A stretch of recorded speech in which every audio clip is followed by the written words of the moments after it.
of Defense. Well, it's created jobs, kept teachers in the classroom, and paid for numerous health services. But what happens when the stimulus money runs out? In tonight's segment 2, 2 News reporter Marla Carter gets answers on the economic outlook that some say could be dismal.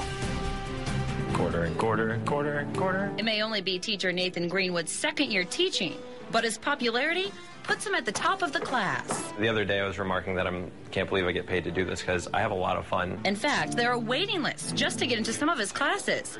But that almost ended on a sour note.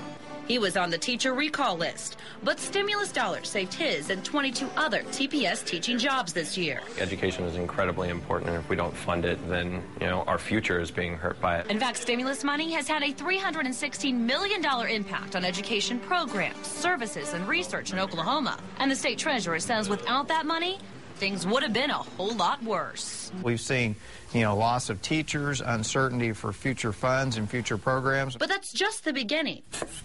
Health and Human Services has received more than $65 million in funding and savings for things such as food assistance, child care programs, and medical provisions. Stimulus dollars have also funded dozens of road projects across the state, including $68 million for the interdispersal loop in downtown Tulsa. In fact, in all, the State Department of Transportation received $465 million in road projects. That money made it possible for road projects to be completed years ahead of schedule.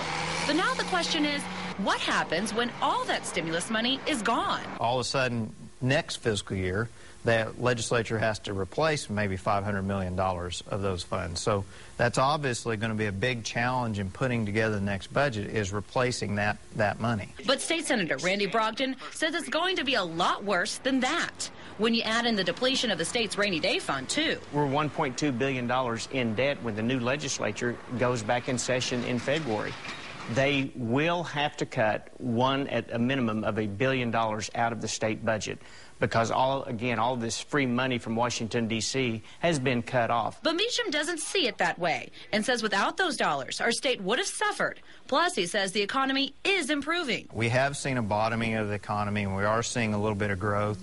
I think we will see some growth revenue that'll help offset some of that. Plus, we have some cash reserves that'll carry over. Despite that, Brogdon says relying on that money will affect us for years to come. We are taking our kids' economic future away from them. We are borrowing money to satisfy our wants and desires today, and it's stripping our kids of their future. But it's our kids' future that Greenwood says the stimulus is investing in. If we create functional individuals, well-rounded, educated people, then I don't think that the debt really matters that much, because then we as a nation will be able to overcome it, build stronger leaders. 1, 2, ready, half note. It's a high note that Greenwood says we can take away from it, as he and Brogdon are both thinking of the future. Marla Carter, 2 News works for you. To see more examples of where the money is being spent, we have links on our website for you. And while you're there, we want to know what you think. How concerned are you about what happens when the stimulus money runs out? To vote in our online poll, go to KJRH.com.